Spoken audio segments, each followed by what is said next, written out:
how's everyone going today? This is Shinchi, and this is my first ever review on a character. And it's going to be about Yinlin. Well, let's get into this. Yinlin is a 5-star Electro character that is a AoE god. In this video today I'll be talking about Yinlin, the teams that you should be building it with. Is she a sub DPS or a main DPS? The echoes that you should be running, anything like that. But at the end of the day, you just play Wuthering Waves the way you want to play it. If you play her as a main DPS, you play her as a main DPS. If you play her with a sub DPS, you play her as a sub DPS. It doesn't really matter. At the end of the day, you choose how you play the game. But anyway, Yinlin is a 5-star Electro character. She just came out. From the start, I was just getting her because of the waifu raider. I just wanted her because of that. Playing the game for the last couple hours, testing her out, seeing what her mechanics are and stuff like that. She's actually really good. Her best team would be Chokaro, Yinlin, and Verena, but because of the quick swapping being nerfed, it has dropped their ability down a little bit, but not a lot, to the point where they can't work with one another. It's a bit clunky, but at the end of the day, that doesn't matter. You can get through it, but it doesn't matter. I will be personally playing Yinlin as a main DPS for the moment, until we do get a 5-star Electro character that I do like playing. I'm not a fan of Chokaro's basic attack E. That's just not my kind of playstyle. So at the moment I'll be running Yinlin, Sunha, and Verena, or any sort of sub DPS. I might even give Mortifi a try, I'm not too sure, being that he does work with heavy attack. So her best in slot weapon is the String Master. It does attack as the main stat, and then crit rate percent as its level up stat. So when dealing resident skill damage, increase the attack by 12%, stacking up to 2 times. This effect lasts for 5 seconds. When equipped resonator is not on the field, increase their attack by an additional 12%. So she is meant to be played as a sub DPS, so you're meant to use her skills and then swap to another character, and then come back to her for those remaining, to do her cycle again, which would be the E into 4 basics, then to E, then a Forte, and then ultimate, and then back out, or something like that. It doesn't matter too much.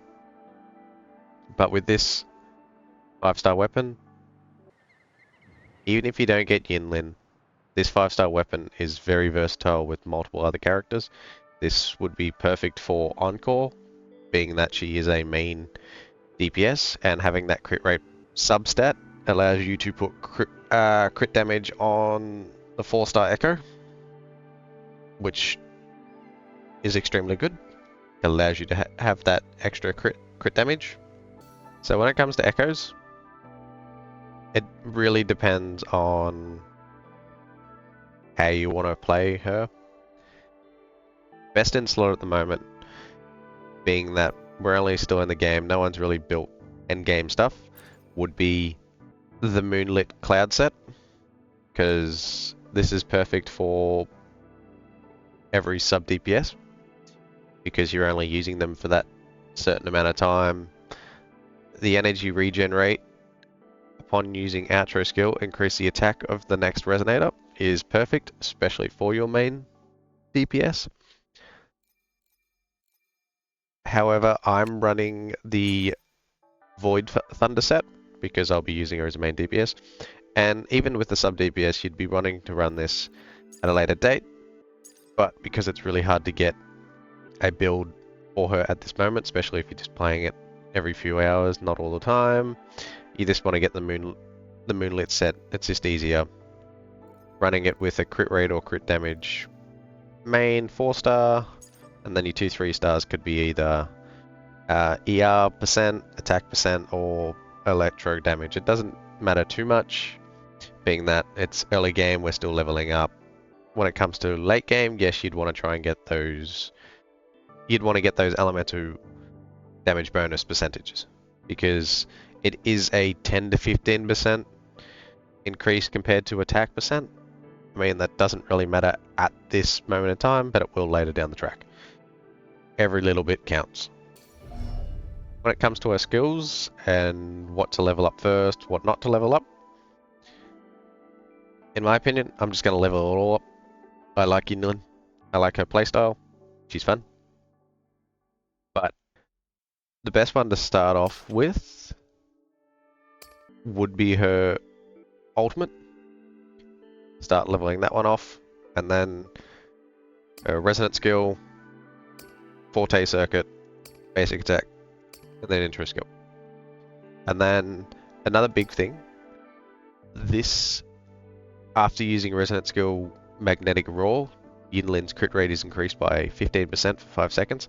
This is really good, but it does take a little bit longer than 5 seconds to do her E and then her 4 basics, being that her animations are a little bit slower. So you kind of do lose that little bit extra. So still building a lot of crit rate does help. And then getting this one at a later date when you can get her, being that at UL 40 you do get the access to the second passive, which is the damage of the resonant skill. Lightning execution is increased by 10% when hitting a target marked with Sinner's marks, and Yinlin's attack is increased by 10% for 4 seconds when this is triggered. So this would be your second skill.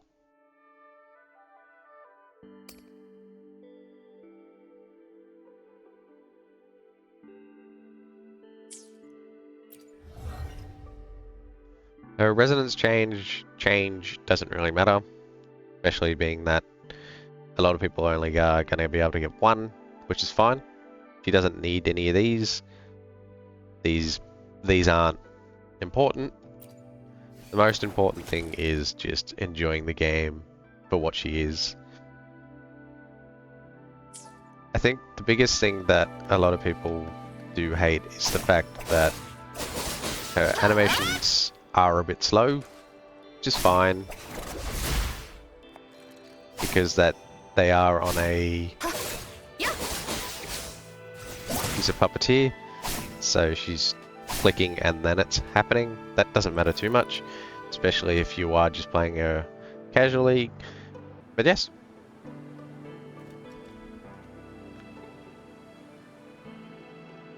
Anyway, thanks for watching. I will show you guys a bit of gameplay.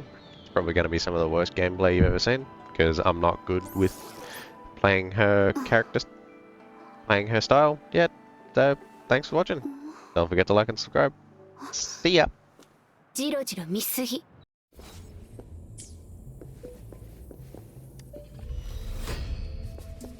さあ、行くわよ。はっ、天使、出番。奴らを潰しなさい。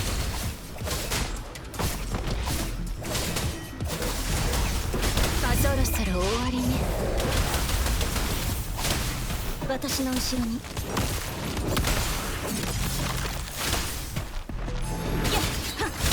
朝日にきらめく霜のごとく。どこを見ている。さあ、行くわよ。やっやっ、私の後ろに。凍てつく氷よ、叫び。